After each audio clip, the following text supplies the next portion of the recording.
क्या आपको पता है कि सबसे जल्दी तरीका क्या है अपने सिलेबस को खत्म करने के लिए? तो आज की ये वीडियो इसी टॉपिक पर है। इस सवाल का जवाब क्यों ना हम उन्हीं से पूछें जो पढ़ाई में काफी अच्छे हैं और जिन्होंने सबसे डिफिकल्ट एग्जाम्स क्लियर किए हैं। तो चलिए सबसे पहले हम देखेंगे कैल न्यूपोर्ट को कि वो इसके बारे में क्या बोलना चाहते हैं। कैल अपनी book how to become a straight A student में बोलते हैं कि डोंट रीड एवरीथिंग, यानी सिलेबस की हर चीज मत पढ़ने बैठ जाओ। इतना ही नहीं, कैल अपनी इस बुक में बोलते हैं कि हमारी बुक में जितने पेजेस होते हैं हमारे पास उन्हें पढ़ने का कभी भी पूरा टाइम नहीं होता, और अगर ये सीक्रेट स्टूडेंट्स को पता चल जाए तो मैक्सिमम स्टूडेंट्स बेफजूल के स्ट्रेस और एंजाइटी से बच सकते हैं। तो आप में से कई स्टूडेंट्स ये बोलेंगे, पर ये कैल न्यूपोर्ट है कौन और हम इनकी बात पर विश्वास क्यों करें? तो कैल ने दुनिया के one of the best colleges MIT Massachusetts institute of technology से पढ़ाई की है और अभी ये जॉर्ज टाउन यूनिवर्सिटी में कंप्यूटर साइंस के एसोसिएट प्रोफेसर हैं। तो आप इनकी एबिलिटी पर तो शक ना कीजिए। अब हम में से कई लोग ये बोल सकते हैं कि सर ये तो फॉरेनर है, इनका सिलेबस पैटर्न डिफरेंट है, इसीलिए स्ट्रेटजीज भी डिफरेंट होंगी, और क्या ये हमारी इंडियन एजुकेशन सिस्टम में फॉलो होंगी? तो पहली बात तो ये है कि ऐसा कुछ नहीं है। हमारा कल्चरल डिफरेंस हो सकता है लेकिन ह्यूमन साइकोलॉजी और ह्यूमन की लर्निंग एबिलिटीज सब सेम है। लेकिन फिर भी हम एक इंडियन एग्जाम्पल ले लेते हैं। ये दीपक रावत सर हैं, IAS district magistrate Haridwar Uttarakhand. ये भी कम्पिटिटिव एग्जाम्स की तैयारी के लिए यही रेकमेंड करते हैं कि लेस इज मोर, यानी उतना ही मटेरियल पढ़ें जितने की रिक्वायरमेंट हो, क्योंकि जितना ज्यादा मटेरियल हमारे पास होगा उसे देख देख कर ही हम काफी स्ट्रेस में आ जाएंगे, क्योंकि वो हमसे कभी भी खत्म तो होने वाला है नहीं। इसलिए do not study all the material that is given. एक बात याद रखें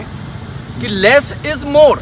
मेरी सलाह मेंस देने वालों को इतनी है कि आप घिरे हुए मटेरियल से, इग्नू का मटेरियल है, इंटरनेट पे मटेरियल है, तमाम कोचिंग्स हैं, तमाम गाइड्स हैं, आपको ज्यादा से ज्यादा जो आंसर लिखना होगा कितना होगा? हो सकता है 250 वर्ड्स का हो। मेरे टाइम पे तो मेंस में इतने लंबे आंसर हुआ करते थे। हो सकता है 300 का हो। इतना सब कुछ पढ़ के आपको एक अच्छा content, rich in facts, very reasonable और सिंपल आंसर लिखना है। ये आप कब लिख पाएंगे? जब आपकी पढ़ाई लिखाई की सामग्री इतनी ज़्यादा ना हो, लिमिटेड हो और आपके आंसर्स की क्वालिटी अच्छी हो। तो हमेशा याद रखिएगा, less is more. Thank you. एक और एग्जाम्पल ले लेते हैं रोमन सैनी का। रोमन सैनी ने AIIMS all Indian institute of medical sciences से MBBS की है और IAS भी क्रैक कर चुके हैं। रोमन बोलते हैं कि एक साल में हम 5000 पेजेस से ज्यादा नहीं पढ़ सकते। तो इसका मतलब है कि आपको अपने मटेरियल को कम करना पड़ेगा, चाहे एक्स्ट्रा बुक्स को डोनेट कर दो या फिर रद्दी वाले को दे दो, क्योंकि अगर हमने अपने पास कुछ एक्स्ट्रा ही मटेरियल रखा है तो वो हमारी मदद नहीं करने वाला, बल्कि हमारी एंग्जाइटी और स्ट्रेस लेवल ही बढ़ाएगा। The room looks like a garbage can. There are 10,000 books. You also know, I also know, it is virtually impossible to read more than 5,000 pages in 1 year preparation time. If a book has 1,500 pages and if there are 10 books lying around, it is impossible that you read them or remember them. So rather than creating a garbage in your house, just throw them away, just burn them, just give them for donation, just sell them to रद्दी वाला। अरे उनका क्या अचार डालोगे क्या उन किताबों का? कभी सिलेक्शन होने वाला तो है नहीं।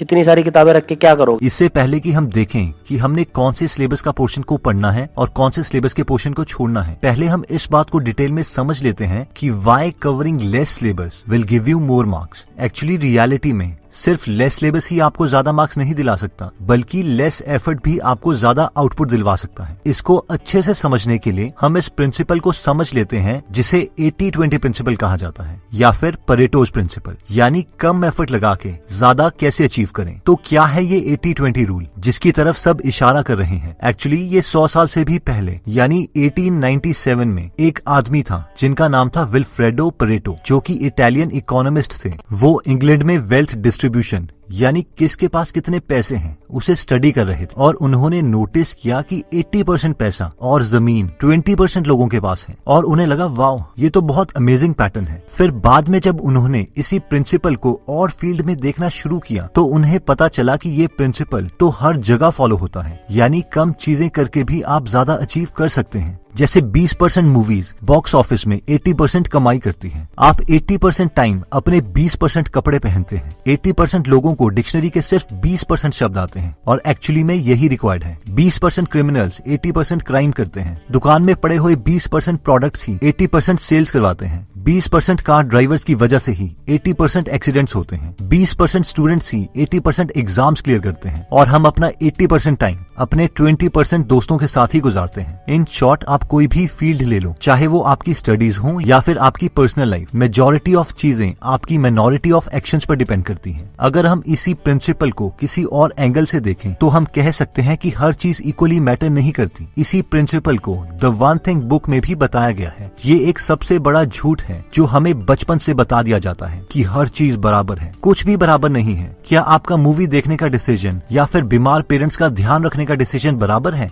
नहीं। क्या आपकी 5 उंगलियां बराबर हैं? नहीं। क्या हर प्रोफेशन बराबर है जो आपको इक्वली इनकम कमा के देगा या फिर सोसाइटी में रिस्पेक्ट देगा?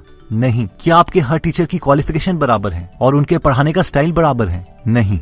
इन शॉर्ट, हर चीज डिफरेंट है। कई चीजें ज्यादा इंपॉर्टेंट हैं और कई कम इंपॉर्टेंट, और ये प्रिंसिपल आपकी स्टडीज में भी यूज होता है। एग्जाम्स में majority of questions minority of topic से पूछे जाते हैं। अब इसका मतलब ये भी नहीं है कि एग्जैक्टली 20% ऑफ द सिलेबस से आपसे एग्जैक्टली 80% क्वेश्चंस पूछे जाएंगे, लेकिन मैं आपको ये पूरी कन्विक्शन से बोल सकता हूँ कि ऑलमोस्ट 40 से 50% टॉपिक से आपसे 70 से 80% क्वेश्चंस पूछे जाएंगे। यानी आपका आधा सिलेबस ज्यादा इंपॉर्टेंट है। अगर आप ये चीज समझ गए हैं तो अब हमारी सक्सेस अब इस बात पर डिपेंड करती है कि क्या हम में ये स्किल है कि हम वो 40 से 50% सिलेबस सिलेक्ट कर सकें, जिससे हम आसानी से एग्जाम्स में दिए गए ऑलमोस्ट 80% क्वेश्चंस के आंसर्स दे सकें। अब इससे पहले कि मैं आपको सजेस्ट करूं कि कैसे हम वो सिलेबस का मोस्ट इंपॉर्टेंट सेक्शन सिलेक्ट करें, पहले मैं एक कंफ्यूजन को क्लियर कर देता हूं जो मैक्सिमम स्टूडेंट्स के मन में होती है, और वो ये है कि हम में से कई लोग इस थॉट को भी अपने माइंड में नहीं लाना चाहते और डर जाते हैं कि क्या हम सिलेबस का कुछ पोर्शन ही छोड़ देंगे। तो ये डर एकदम नॉर्मल है। मुझे भी पहली बार ऐसा ही लगा था। तो अब सवाल ये आता है कि इस थॉट से जो डर लग रहा है उसका क्या करें। तो इसके लिए मैं आपको सजेस्ट करूंगा कि हम खुद को समझाएं कि हम सिलेबस का कुछ पोर्शन नहीं छोड़ेंगे, बस सिलेबस को खत्म करने का सीक्वेंस थोड़ा चेंज कर देंगे। यानी सबसे इंपॉर्टेंट सिलेबस का पोर्शन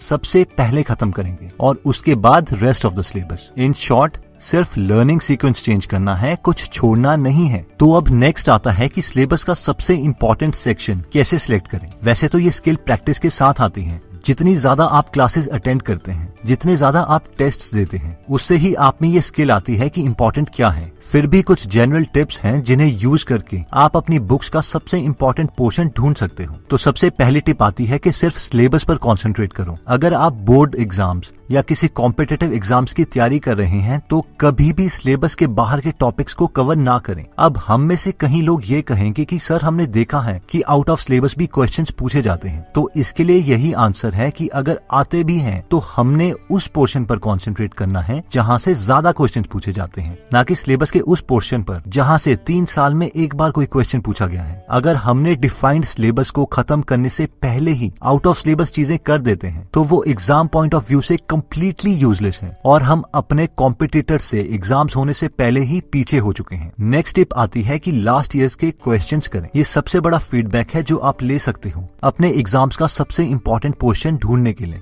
आपकी जजमेंट गलत हो सकती है कि किस सब्जेक्ट का सबसे इंपॉर्टेंट पोर्शन कौन सा है, लेकिन अगर आप हर एक टॉपिक या चैप्टर खत्म होने के साथ साथ उस टॉपिक के लास्ट 10 ईयर के क्वेश्चंस करते हो तो एक पैटर्न ढूंढ लोगे और आपको एग्जैक्टली पता चल जाएगा कि सिलेबस का सबसे इंपॉर्टेंट पार्ट कौन सा है जिससे क्वेश्चंस पूछे जा रहे हैं। अब अगर आप बोर्ड या कॉम्पिटिटिव एग्जाम्स की तैयारी कर रहे हैं तो लास्ट ईयर्स के क्वेश्चंस जो पहले से ही चैप्टर वाइज दिए गए हैं उन्हें मार्केट से खरीद सकते हैं या ऑनलाइन डाउनलोड कर सकते हैं, या फिर अगर आप स्कूल में हो तो लाइब्रेरी से या सीनियर से क्वेश्चंस पेपर मांग सकते हैं और उन्हें चैप्टर वाइज कैटेगराइज करके प्रिपेयर कर सकते हैं। नेक्स्ट स्टेप आती है कि स्कूल टेस्ट्स को दो। हमारे टीचर्स या प्रोफेसर्स जिन्हें बहुत सालों का एक्सपीरियंस है ये जानते हैं कि सिलेबस का सबसे इंपॉर्टेंट पार्ट कौन सा है। इसीलिए जब हम स्कूल टेस्ट या कॉलेज टेस्ट देते हैं तो उसमें आपको सिलेबस के इंपॉर्टेंट क्वेश्चंस ही मिलेंगे। नेक्स्ट आता है कि एक अच्छे इंस्टीट्यूट के मॉक टेस्ट ज्वाइन करो। अगर हम किसी कॉम्पिटिटिव एग्जाम्स की तैयारी कर रहे हैं तो अपनी फील्ड के पिछले 5-10 साल के टॉपर्स के इंटरव्यूज पढ़ के हमें पता चल जाएगा कि टॉपर्स ने कौन से इंस्टीट्यूट से मॉक टेस्ट दिए हैं। बस हमें भी उसी इंस्टीट्यूट के मॉक टेस्ट देने हैं। मॉक टेस्ट आपका फाइनल एग्जाम नहीं है, इसलिए अगर आपका सिलेबस खत्म नहीं भी है तो भी आपको मॉक टेस्ट देने हैं और घर आके उन्हें एनालाइज करना है कि किस टॉपिक से ज्यादा क्वेश्चंस पूछे जा रहे हैं। अगर हम अच्छे इंस्टीट्यूट के मॉक टेस्ट दे रहे हैं तो बहुत ज्यादा चांसेस हैं कि हम उन्हें सॉल्व करने के लिए सबसे ज्यादा इंपॉर्टेंट सेक्शन ही प्रिपेयर कर रहे होंगे। तो दोस्तों, इस वीडियो में हमने देखा कि हर चीज इक्वली इंपॉर्टेंस नहीं रखती है, ना ही आपका हर चैप्टर और ना ही उस चैप्टर का हर एक टॉपिक। बस हमने सबसे ज्यादा इंपॉर्टेंट चीज को पहले खत्म करना है और उसके बाद एक्स्ट्रा टॉपिक या सिलेबस का पार्ट करना है, क्योंकि 80-20 प्रिंसिपल यही कहता है कि मेजॉरिटी ऑफ रिजल्ट्स आपको माइनॉरिटी ऑफ टास्क करने पे ही मिलेंगे। और फिर हमने अपने सिलेबस का सबसे इंपॉर्टेंट पार्ट जानने के लिए 4 मेथड्स देखे थे, जिसमें पहला था कि अपने सिलेबस से एक्स्ट्रा पोर्शन को तब तक न छुएं जब तक आपने एक बार पूरा सिलेबस खत्म ना कर दिया हो और एक बार रिवीजन कर ली हो। वैसे मेरे ओपिनियन में एक्स्ट्रा कुछ भी ना करें, उससे बेटर वो टाइम दोबारा रिवीजन या मॉक टेस्ट देने में इन्वेस्ट करें। हमने दूसरा मेथड किया था कि लास्ट ईयर के क्वेश्चंस तो आपको करने ही करने पड़ेंगे, क्योंकि ये सबसे बड़ा कंपास है कि आप अपने गोल की तरफ ही एफर्ट कर रहे हैं या किसी यूजलेस डायरेक्शन में। हमने तीसरा मेथड देखा था कि स्कूल टेस्ट